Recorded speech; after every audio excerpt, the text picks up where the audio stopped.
Hello, everyone, and thank you for attending today's webinar. Before we begin, I want to cover a few housekeeping items. At the bottom of your audience console are multiple application widgets you can use. If you have any questions during the webinar, you can submit your questions in the Q&A box, and they'll be answered at the end of the presentation. You can also expand your slide area by clicking on the Maximize icon on the top right of the slide viewer. If you have any technical difficulties, please click on the Help widget. And if you can take a moment to fill out the survey at the end of the webinar, that would be great. I'll now hand it over to Aubrey. Hi, everyone. My name is Aubrey. I will be your host today. I'd like to introduce you to Joe Flynn, Director of Services at Insight. He will be giving his wonderful presentation today on Microsoft 365 E5. Like Rachel said, if you have any problems throughout the webinar, please feel free to click on the Help widget and type any questions you have into the Q&A box that Joe will answer at the end in our Q&A portion. With that, I'll pass it off to Joe to kickstart today's presentation. Thank you, Aubrey, and welcome, everybody. Yeah, so to start, my name is Joe Flynn. I'm Director of our Modern Workplace area of expertise at Insight. So key thing about Modern Workplace is everything that touches the end user. So if you can think of the data, the identity, the device, the collaboration and productivity platforms. Been in this business 25 plus years, and it's scary to say that number over and over again, many customers. But what we're going to do today is we're going to talk about how the security paradigm in this realm of technologies has changed. Talk about the value of E5 and then security and compliance. But then more importantly, I want to walk you through a story of ultimately it's the experience of how this E5 affects your end users and your business. And then lastly, how do we drive our customers through it, right? What's the journey we try to take customers on to better understand these technologies, and then how they ultimately adopt them or implement them within their environment. We do have two polls, if you can mind taking just a couple seconds to respond. So the first one is, where is your company today in regards to E5? Do you currently own it and have it deployed? Do you own the licensing and you're possibly planning or just contemplating whether or not it's the right move for you? Are you just considering, so you ultimately don't own anything at all? Or do you have a few licenses just for testing, which we do see in many of our customers in that scenario? So I'll give you a few seconds if you don't mind picking one.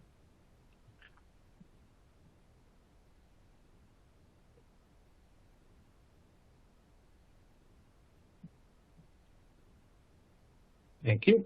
And then the next one is, what is your main interest? Like, what's your company's main interest in this E5 SKU? And there's three things we're going to touch on in this webinar, and that pertains to the E5. A lot of it is security. Then we have the analytics platform, and obviously the things around teams and collaboration and voice. So just love to understand, where do you perceive the most value for your company?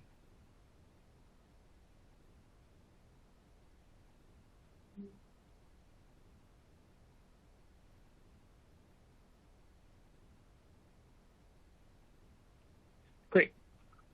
So just to give you a little bit of information around Insight, we're about 8,000 plus from a sales and service delivery experts. In 2021, we delivered over 4,000 plus projects. And if I go to the bottom, if we look at the 9,000 clients, we're one of Microsoft's top CSP partners from a licensing perspective. And we're also one of their top partner from an enterprise agreement renewal perspective or licensing. So we support 4 million end users in our managed services in the CSP side. And then we also do these services globally. So if you think of across not only North America, Canada, and the US, but also across EMEA and APAC. Now, when we look at these technologies and how priorities have shifted, if we think about 2020, right, when all of our worlds were turned upside down, everything changed. Customers probably had many things where they were internal to their office and they had their specific priorities and they were pretty comfortable on security. And then when 2020 hit, our world's changed everywhere. And so now the issue is agility is huge, right? Because now people need to work everywhere. People aren't always in the office. Companies need to understand, how do they handle internal, external, or people who are always just external and never even come in the office. And as we shift to this workforce retention, it's harder to keep employees. Satisfaction is huge with the hybrid work or people coming back in the office. But then understanding, how do we give the users what they want? So as much as we don't want to hear it, and as much as many companies, it's hard to read from an industry perspective, employees are technically getting to the point where they're more demanding, right? They want some ability to choose how they work, where they work, ultimately the ability to be more self-service on their environment or in their endpoints or in their collaboration space. And this has been difficult for companies to adapt to. Security and risk mitigation is even worse. I talk to customers all the time around like legacy versus modern. And when we look at the legacy, we were in the office constantly. Everybody was in an office. You're in a cube. So the security level that you had to worry about was still large because, I mean, people did go home and work from home, but it wasn't as common as it is today. I had to ultimately worry about who was connecting to my network, securing the devices on the network, ultimately having the capabilities to understand what those devices are doing, because many times employees are working on a desktop, so they could never leave the office, where now most people are on a laptop. So they're not only working in the office, but they're working remotely. And then data is huge. As we move into the world of collaboration and the hybrid and remote work, we have data going everywhere, right? So it's no longer in our offices. It's no longer in our data centers. We have data in this case, right? It could be Microsoft Cloud. It could be another cloud. If you think of your collaboration tools like Teams, data is shared amongst users. It's potentially shared with external parties. And so understanding the data and then tying it to the box to the left around the security of the data is even worse, because now a lot of customers don't realize where their data is going, and now how do they get the data back? Ultimately, if they want to be secure and understand more from a compliance and regulatory perspective, who's viewing that data? And then lastly is that consumer experience. The omni-channel is being able to drive these capabilities across multiple platforms, multiple productivity suites, but still provide the customer with the same experience, but more importantly, let yourself from a business perspective drive your security and your comfort levels to what you want to allow your users to do.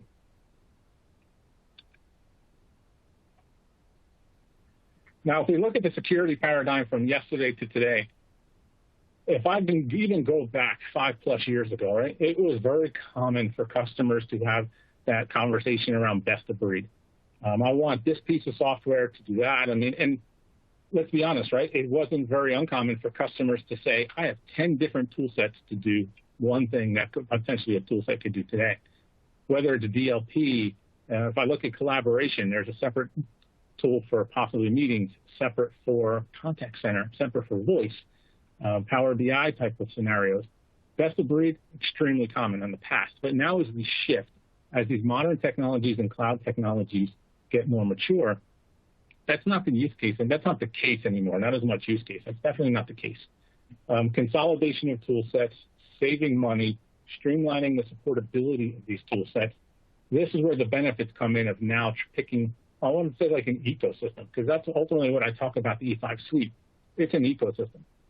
And I think the ecosystem word to me got very relevant back in 2007 when the mobile phone maker came out of the iPhones, and you had the iPhone and you had iTunes and you had everything I in the name, and it worked, right? People liked it because you were part of that ecosystem. And this is the same similar story to the E5, is as you progress through these tools, as we talk through this scenario, you'll find out that these tool sets are all integrated into their own ecosystem. So one talks to the other. You can do aspects or conditional access or controls based on one, but ultimately you're basing that one, what the other is ultimately reporting to.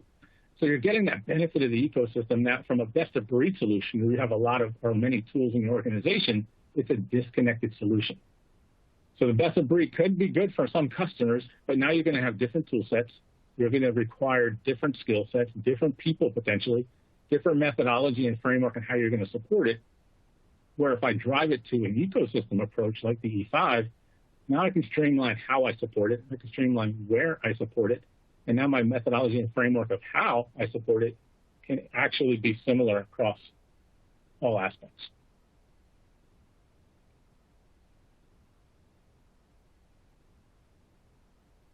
Now, if we look at the value E5, and I mentioned this earlier in one of the poll questions, this is what ultimately what comes in E5. Very high level. We're going to dig into a little bit. Security and compliance are probably what I would say many customers look for from an E5 perspective. It's definitely the biggest value. Obviously, Teams, meetings, and calling. And as of March of this year, actually, meetings is included for free as part of your E3 license as an add-on SKU. So there's additional capabilities within the E5 SKU for meetings, but basic dial-in functionality has been actually included in E3 starting this year as an add-on license, a $0 add-on license. And then obviously the analytics, the Power BI Pro capabilities. But again, as I talk to customers, the left side is ultimately what many customers are going towards the E5 SKU because it ties everything together quite nicely. Now, if I look into security and compliance, and I remember I mentioned the previous slide, the security and compliance side is the biggest aspect of customers and the questions and the inquiries that we get. This is the breadth of the ecosystem that you're getting from a security perspective. So if I look at the information governance side, I have the ability between information governance and information protection, not only to monitor how my users are using their environment, but ultimately now tie it to the data. So with information protection, I can now classify data. And we tell many customers, if you're new to this type of solution, information protection, you could at least tag your data to where it's not blocking anything, but at least you can get reportability and visibility into the fact of where is that data going, who is viewing the data. And it may not be locked, right? You might not be blocking anything, but it's giving you the visibility ultimately of where your data is actually traveling to and where your users are sending it. They could be sending it externally. As of right now, you may not even know. Defender across all of this. If I look for Defender for Office 365, which is tied to DLP and compliance and safe attachment, safe links. If I look at Defender for Endpoint, which is Windows 10, Windows 11, Defender for Endpoint now even goes across iOS, Android, Mac. So you have the ability at the device level to pull in all of those signals and securing at the device. If I look at Defender for Cloud Apps, now I'm taking the ability of a CASB solution, which if I look at from a compete side, if you look at Semantic and others, but now the best part is with Cloud Apps, I can pull those capabilities not only across my Azure side of the world, but I can also pull everything from Office 365 and third-party SaaS solutions into my CASB. So now I can see our users potentially uploading corporate data to a third-party site. What type of sites are users using? Are users using applications that potentially are not approved by the company? So Cloud Apps definitely can see from a session-based control and also at the device level how your users are using the corporate tools. Data loss protection is huge. A lot of on-prem data DLP solutions have now shifted to a cloud-centric approach. And the good part about data loss protection, and same thing with information governance, is I can set this in the cloud, and if I am taking advantage of the entire M365 E5 stack, that setting goes across everything I'm doing. So if I imagine doing a setting where I only want to send corporate data or keep a specific version of corporate data internally, that now can account for email, that now can account for OneDrive sharing, Teams sharing, so the policies can be configured to ultimately go across everything a user can do within the productivity stack. And then lastly, insider risk management. I mean, this is fairly new, and it's growing quite well. But if you think about from an insider risk, our biggest problem we have from a security perspective a lot of times is our own people. Now, there's always going to be mischievous people out there trying to hack into our environment. But a lot of times it happens from the inside, right? Disgruntled employees, someone having a bad day, someone getting phished. And this is where the insider risk management comes in. So it's not only understanding the risk nature of your users, but it also drives into the governance and compliance side of just how users are working with other users. And what I mean by that is potentially, let's say there's someone being a bully or an internal bully to, let's say, another person within your environment. Using words like, hey, you're stupid or this or that. You can actually report on those type of things in regards to insider risk management. So what users are doing, how they're doing it within the environment. So again, but tying this all together, this is where I love the story, is what happens in Defender. For example, what happens on that device from an endpoint perspective. Maybe I'm in a risky location. Maybe the device is compromised. I can send those signals to these other platforms, whether it's cloud access, whether it's Microsoft information protection, and ultimately say, hey, this device is compromised. This device is in a risky location. I'm not going to allow corporate data on the device until it's remediated. Maybe I'm going to prompt for additional multi-factor authentication. Maybe I'm not going to allow certain files to be accessed locally on the device, but only through the web, based on the criteria that's coming from the Sacred Defender for Endpoint.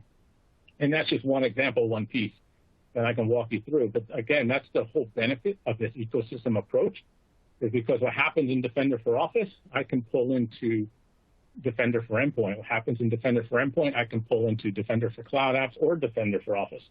So what happens in one, like I said, the best part of an ecosystem approach is you can pull the capabilities into the other platforms as well.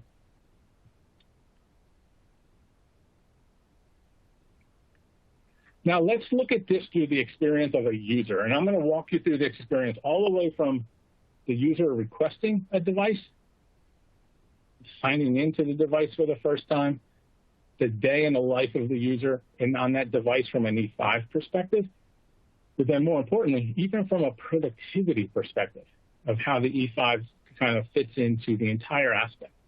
We talk to customers a lot of times around they're trying to standardize on devices. They don't know what types of devices to use. And when we talk about the device approach, what I try to tell them all the time with the E5 SKU is, if I can secure the data and I can secure the user, then securing the device is still important, but I can almost ensure that there's less dependencies on the device side because I can give the user the ability to work from any device. So if I'm securing the identity and the data, I can ultimately drive to a BYOD play. I can drive to a mobile application management play where I'm not managing the device, just the application itself. I have a lot of ability by securing the data and the identity first and then worrying about from the device level. And I love this approach because it fits well with many of the customers we talk to within their environment. So for instance, let's say you provide an employee with an employment offer letter. Now, again, this is where that entire M365 stack comes into play. Now we have the ability to drive that new employee through a pre-onboarding experience. Maybe they have to do HR. Maybe there's training they have to do. Maybe there's questionnaires ultimately they have to do. But part of that onboarding experience, the one level up, is now we're pushing them to a portal. It could be an ITSM portal. ServiceNow is a big common one out there. There's plenty of others where they are picking their device. And what I mean by picking their device is we're now driving to a CYOD approach, choose your own device.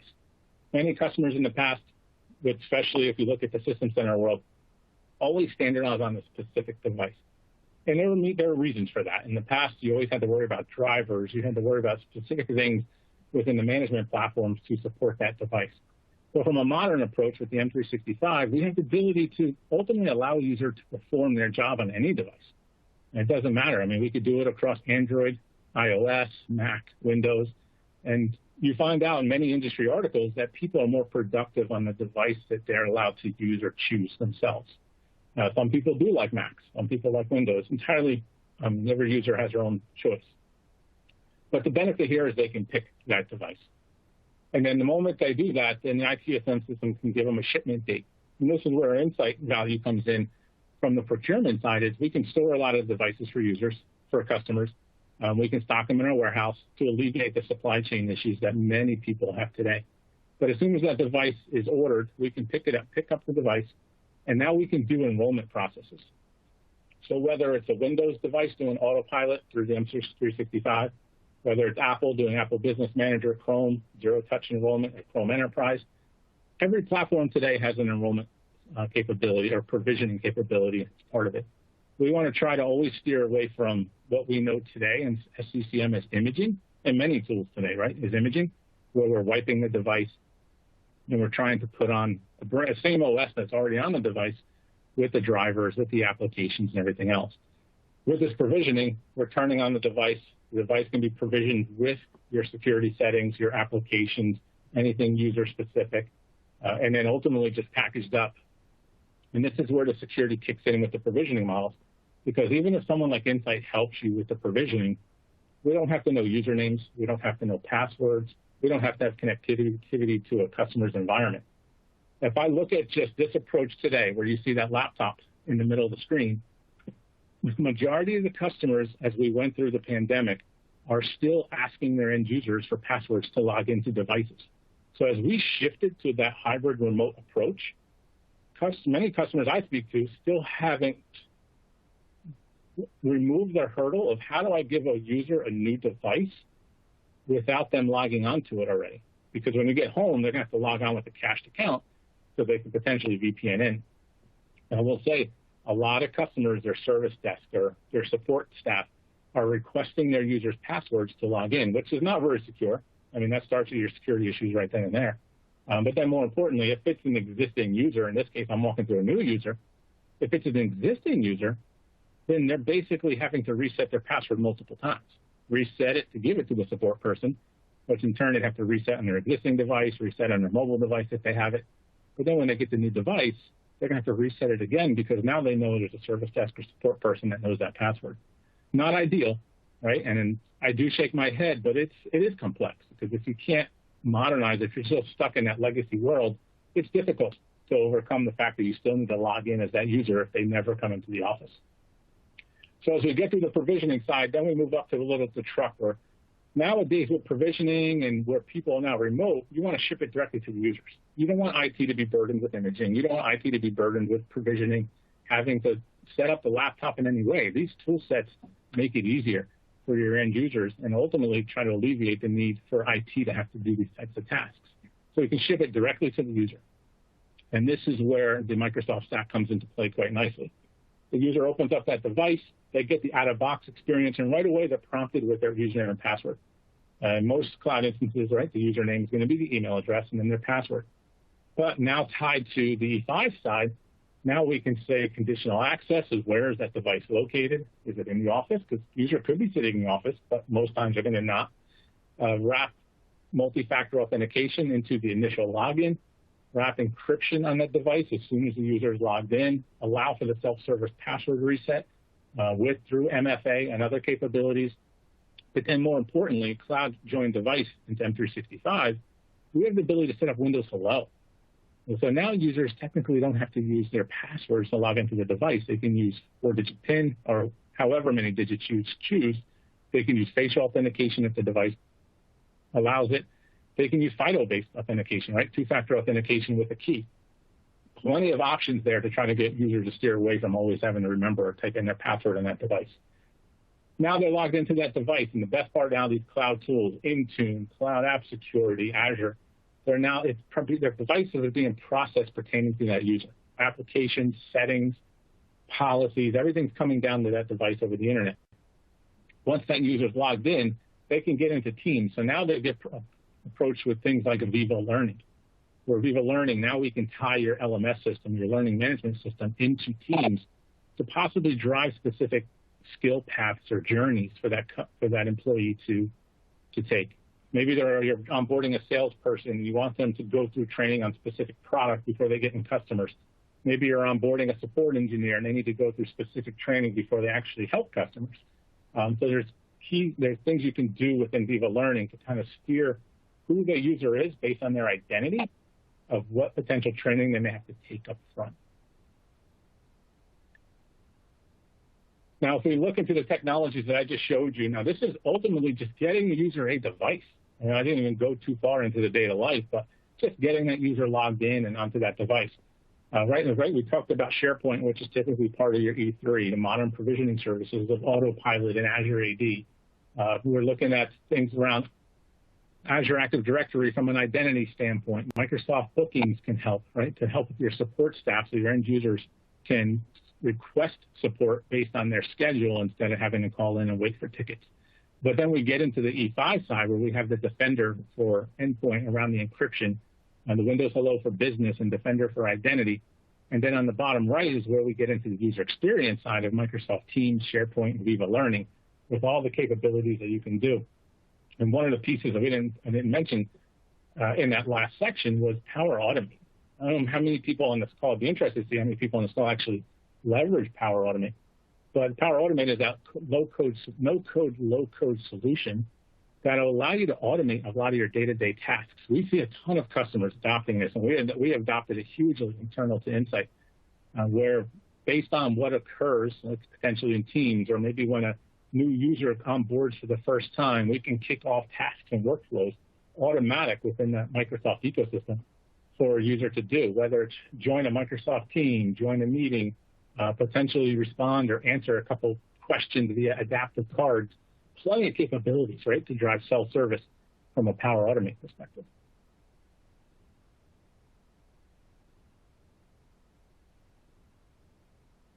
Now, here's where we get into the day-to-day, and this is where it gets interesting from an E5 standpoint. So I'm going to use myself as an example, right? So I say I wake up at 7 a.m., and I go to log on to the computer, and then ultimately, through Defender for Identity, my credentials were found on the dark web. So Microsoft is always scanning and providing those capabilities. And you see it today if you look at things like Credit Karma and others, where they'll tell you your email address and or password was found on a list out there of breached accounts. Microsoft's doing the exact same thing for your corporate account. But for instance, my credentials were out there, right, somewhere, and shame on me. But ultimately, that system is automatically telling me to change my credentials. It's prompting me for multi-factor authentication. So not a great way to wake up in the morning, but at least the system found out that there was something out there. And you may even see it today a lot of times in the Edge browser. Tells you that your credentials are depending on even your own personal sites. If you go to your bank, if you go to others, Edge will tell you that that your email address or your login information is found. So the same technology that's doing it at the consumer level is now also doing it in the corporate level. So if you think of all the Microsoft-based consumer accounts, Microsoft is getting signals not only from the consumer and the corporate, but now they're able to merge the benefits of both and provide the value into an enterprise of what they're getting for the millions of users across both enterprise and consumer. That was at 7 a.m. Now at 9:15 a.m., I go to log on. Now I'm logged onto the computer and I'm working, and now I have a file through Azure Information Protection that is classified as sensitive, and I'm trying to upload it to a SharePoint site. Right? But now it's telling me that it's blocked. So through cloud apps and information protection, it's not allowing me to upload that file to the SharePoint site because it's sensitive information. It's marked as confidential, or it's classified however I have it configured, deemed to for that sensitive information. But ultimately, it's preventing me from doing something I should not do as an employee. Now, obviously, I'm not having a good day, right? I'm doing everything possible to go against what my company is looking to do. But at 10:30 a.m., I'm chatting with someone externally, and I try to share credit card information. So right away with DLP, I have the ability to block that team's message instantaneously. And the good thing about these type of controls, whether it's 7 a.m., 9:15, or 10:30, I provide the user the ability to do actions, right? Obviously, if it's a credit card number, it's going to block it. It will notify the user why. It will potentially allow the user to report if it was correct or incorrect. But then as an admin or manager level, I can also get notified on the back end that this user tried to do this multiple times, one time. So you get pure visibility into what the users are doing, whether it's malicious or not. And now at noon, we all get phishing emails, and those phishing emails are getting better and better as time goes on. But now the benefit is, if I look at the E5 for Office 365, I have the ability to block those phishing emails. So hopefully someone like myself or whoever who may have additional access into the environment is not getting my username and password caught based on that phishing email. The other nice part about the Office 365 E5 side is there's also the phishing simulators. So I don't know how many people have used that, but it's a great way to train your end users on what to look for. So you can set up your own samples of phishing and send it out to your users within your environment and just see who clicks on it and who doesn't. Because as many controls as we can put within this E5 stack, it still comes down to the user understanding what to do and when not to do things. So user adoption, user training on the security side is still just as important as any of these tools that we happen to set up. Now we go down to 3 p.m. Now I'm at home. I'm working on the corporate laptop. Now I go to plug in a USB key because I want to copy data off it. As soon as I plug it in, now I have it configured to encrypt that USB key. Because as a company, I don't want my data on a removable drive that could be left anywhere. It could fall out of a pocket. It could ultimately just drop and be in a cab if you're in New York City taking a cab. So just think of the understanding of how many breaches out there have been through USB keys or even laptops left out in the wild where they just didn't have the right security or encryption on them that people were actually able to get to. So the nice part about the E5 stack with Intune and those technologies is as soon as that USB key goes in, the system will know it has to encrypt it before I can populate any corporate data onto it. And then at 7 p.m., now I'm trying to download files from SharePoint. Now, granted, that could be typically normal. You're probably thinking, well, that's not a big deal. We download every day. But with Cloud App Security, I have the ability to say, set conditions and criteria. For instance, if a user is trying to download 5 gig of data, right, in the past 5 minutes, that's an issue, right? Maybe it could be perfectly fine, but maybe there's a disgruntled employee. Maybe there's an employee who's leaving. He's trying to download everything he can that he or she thinks is theirs. before they leave. And this could be all corporate data.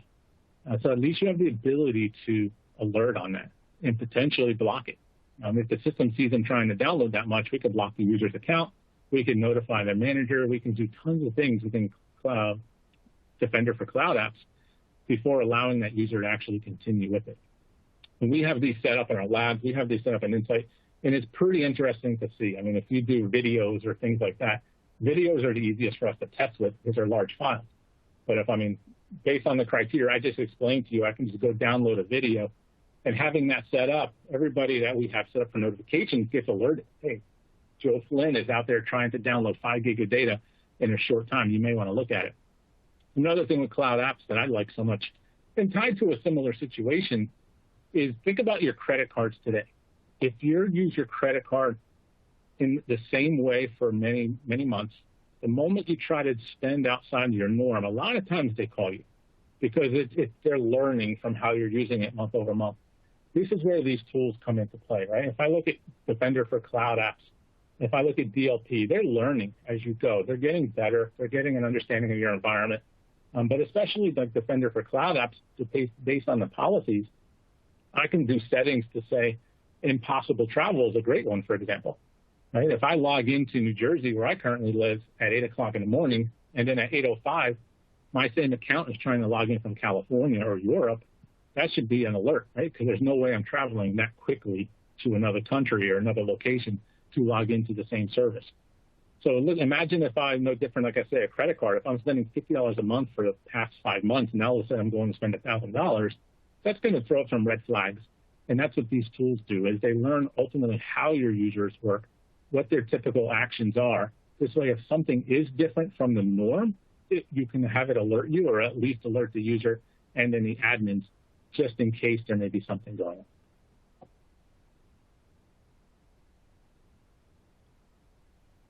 Now, if we look at the applications tied to this, so like I said, 7 a.m., Azure Identity Protection, 9:15 was information protection, 10:30 was DLP, and the nice part I said earlier about DLP is I can set up DLP, information protection, and it can go across not just Teams, SharePoint, OneDrive, email. On the top side, Defender for Office 365, with safe links, safe attachments. 7 o'clock, Defender for Cloud Apps, monitoring what the usage is of a user. And then at 3 p.m. is attack surface reduction with Defender for Endpoints and BitLocker. So this is where the E5 SKU. Now, this is E5 not only across Office 365, it's E5 across the identity and data, and also E5 across the device, right? So now this is how the ecosystem is tied in. So the nice part is what happens in one of these, ultimately we can notify all the other platforms and take central action before the user tries to do something else, if it is in fact malicious intent. Now let's look at, if we look at financially, what some of these issues could happen. So if I look at my identity and my identity is compromised, just look at business email compromise, and these are all based on the report you see at the top. Business email compromise on average could be a $5 million issue for a customer, a payout. Social engineering, so someone simply just getting access to someone's password, $4.4 million. The payment card industry, so if I try to send that credit card number to an external party, $500,000 per incident. So these are all costs that if you think of a single tool, single ecosystem can possibly help you alleviate, that's huge. Because the last thing a company wants to do is get caught in any one of these breaches, because it's not only just the financial impact that you're going to have to pay, like you see here, but it's the publicity side of it too, right? It's going to be the lack of confidence from your customers, and could be potentially, right, your employees, because it could be their data too, that you have to overcome. So it's not just a financial impact.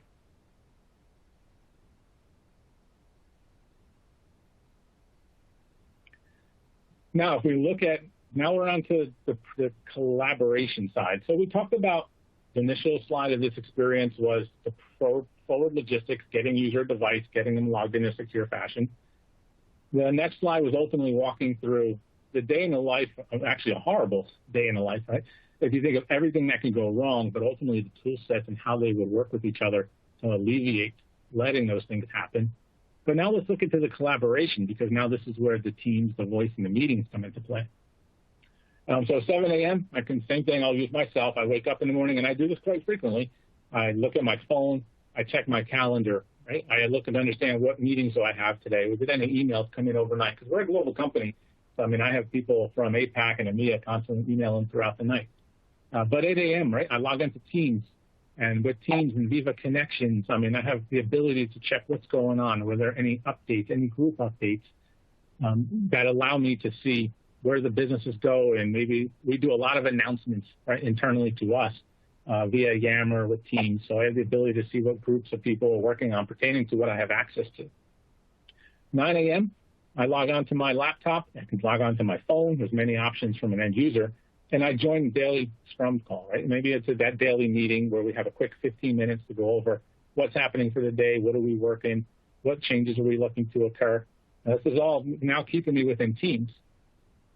At 10:15, I complete a PowerPoint presentation, upload it to Teams. Now, the best part is now I can tag my coworker, Mark, so we can potentially both look at this document at the same time.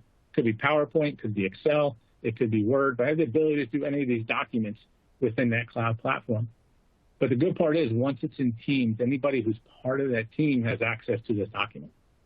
That's something to keep in mind. If you're doing a one-to-one chat in Teams, then obviously it's going to be that person who has access to the document.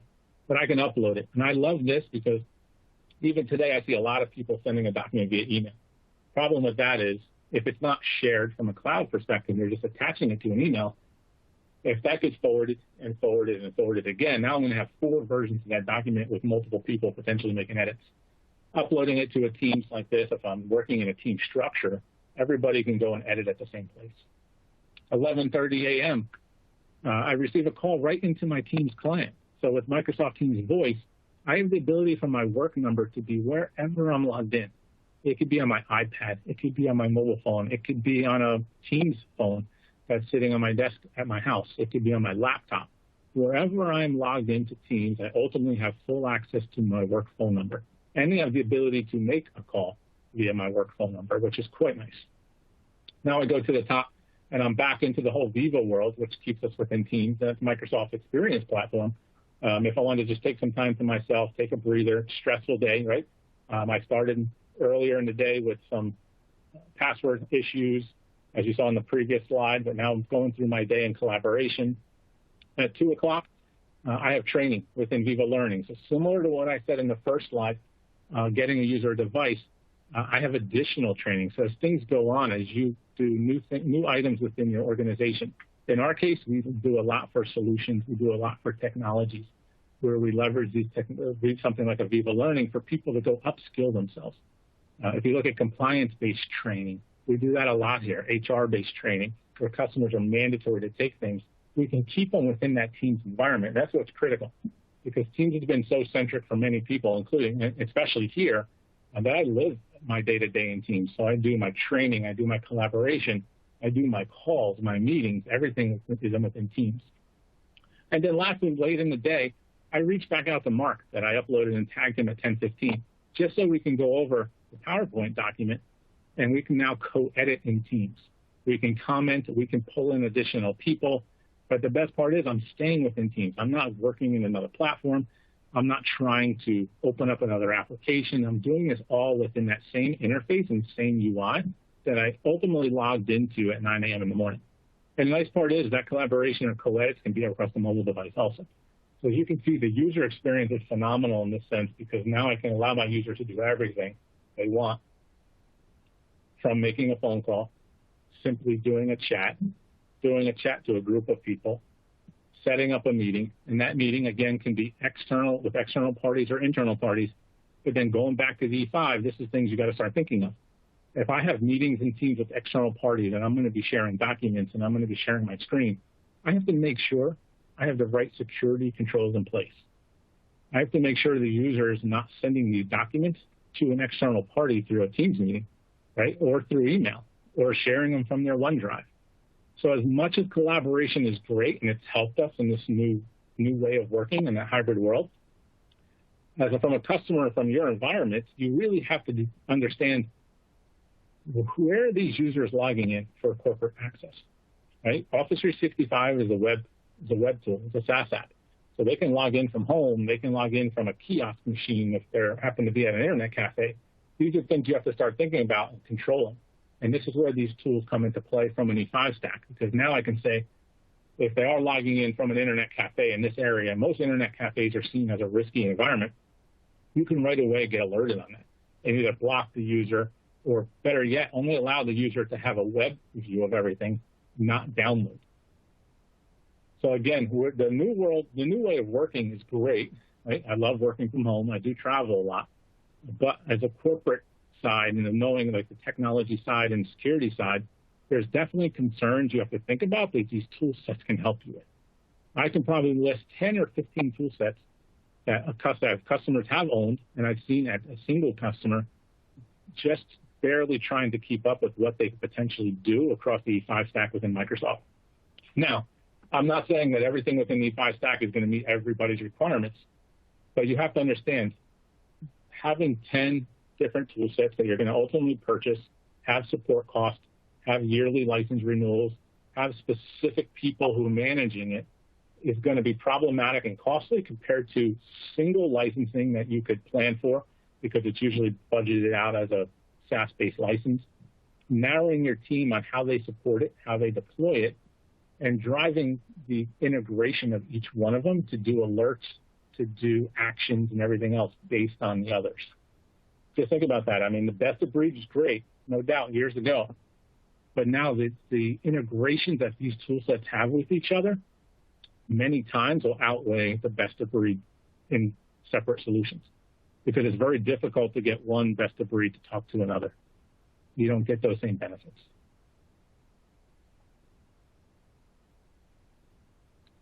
Now, if we look at how do we help our customers through this scenario, and we like to call this a subway maps.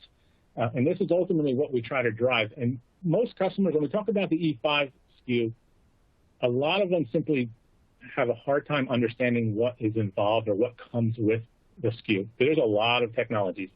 I think all up, if you break every technology down within the M365 stack, I think it's almost 150 technologies.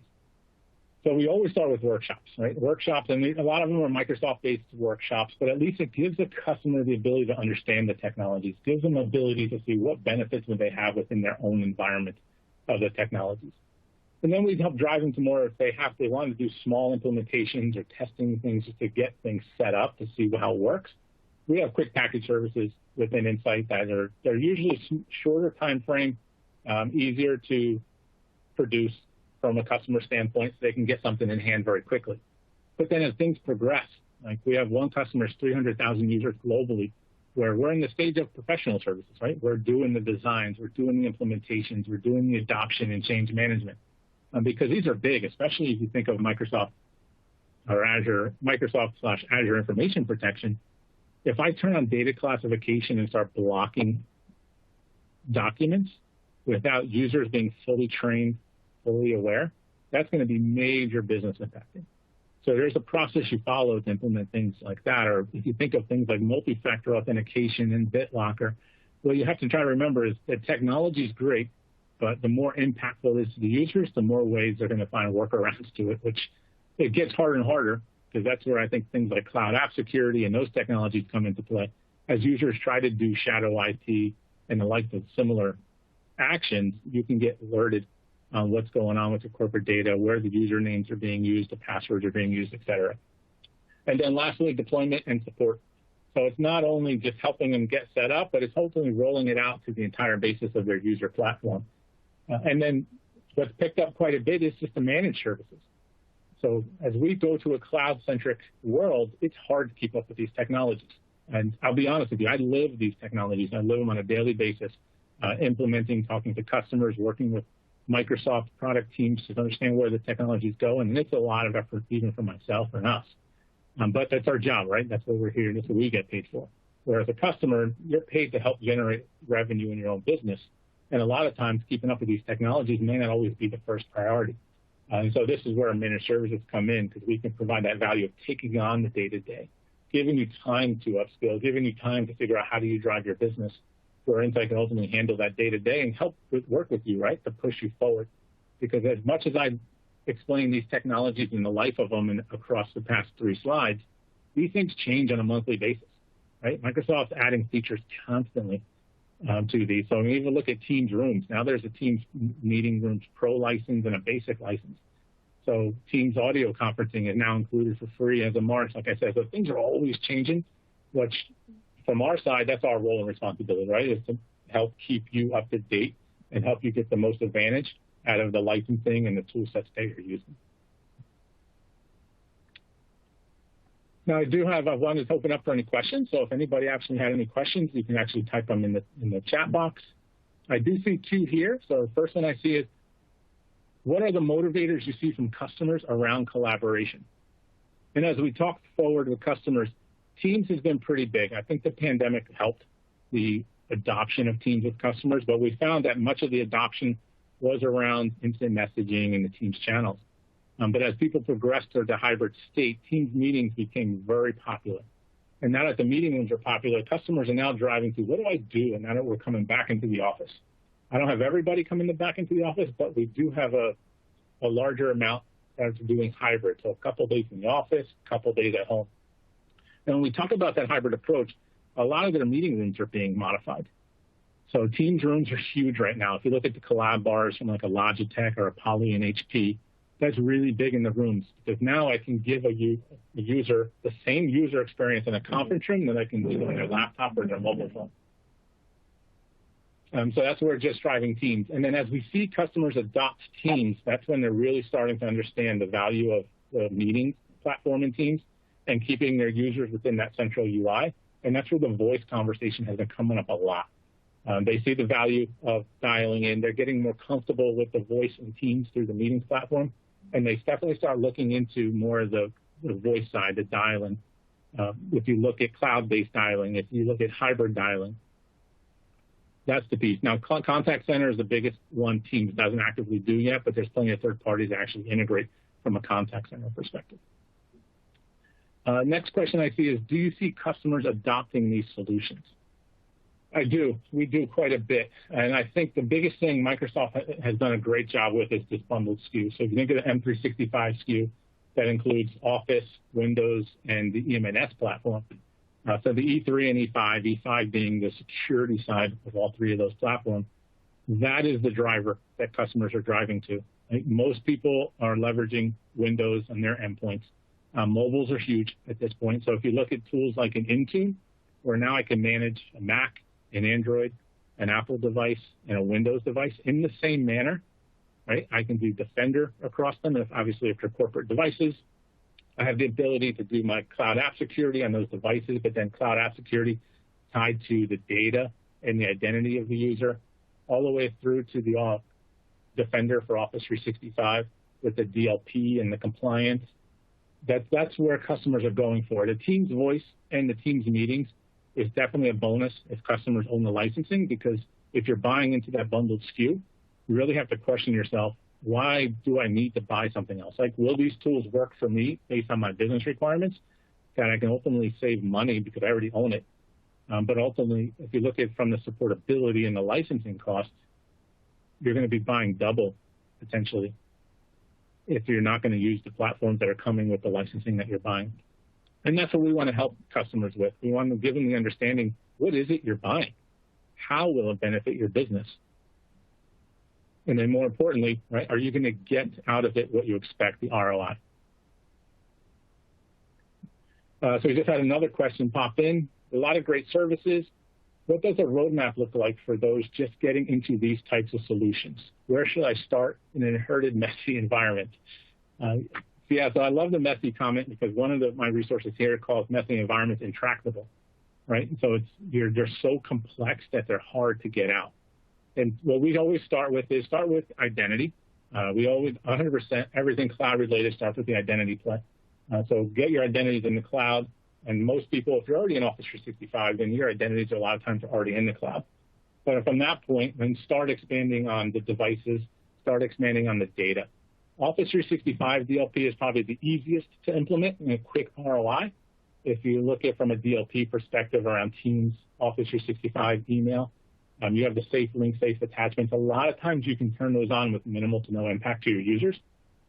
But then as we get to the EM&S and the device side, Defender for endpoint is key, because there's tons of features you can do there, from network protection to file and folder controls in regards to what you do on a local device, along with the encryption. And then lastly, feed that all into the EM&S side, where Intune is modern management. So that honestly, I'll be honest, is one of our biggest asks from customers is how do I get from legacy management of my device to modern management? Because now it gives me that integration, right, with Defender and the cloud. It gives me integration with cloud app security. It gives me integration with Office 365 because it's an easier single sign-on, but then more importantly, wrap those security controls around it.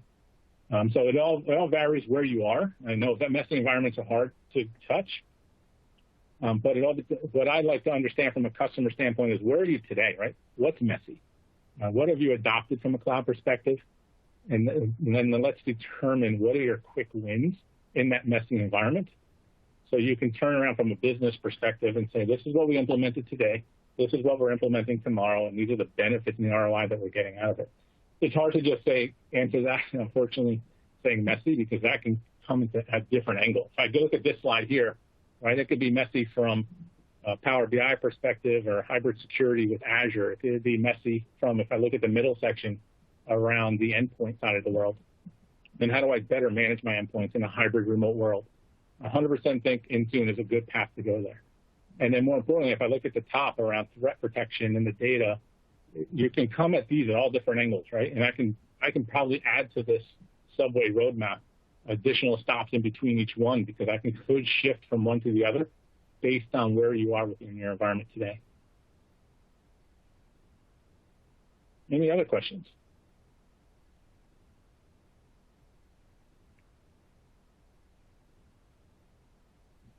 Great. So I definitely want to thank everyone for joining today. If the workshop is something that does interest you, just to get a good understanding of what these technologies are, how they would work in your environment, reach out to us. We do the Microsoft-based workshops. They are pretty intensive, so I'm just going to give you an expectation there, right? There's going to be some requirements on your side. There's going to be requirements on our side. But what you get out of it is a great understanding of where are you today. We want to help you understand where do you want to go tomorrow. But then more importantly, how do you get there? Right? What's their roadmap to get there? So let's, for instance, go back to that messy environment. Like, this is where I am today. I know in 2 years, or better yet, let's say a quick ROI. In the next 6 months, I want to get this out of it. We can help you generate that roadmap. What is it going to take to get there? What are the complexities? More importantly, keep the end users in mind, because as much security as we implement, you can't make it difficult for your end users, because it's going to backfire. It's going to backfire on you. It's going to backfire on your end users, your business. So we always want to keep those end users in mind to understand from a change management, training, impact side, how you can implement this. Because we don't want to over-secure, but more importantly, we want to make sure we are secure so we can actually sleep at night. So thank you, everybody, for joining. And feel free to reach out. Happy to have conversations with anyone to drive this further, or at least provide even additional information. Have a great day. Thank you.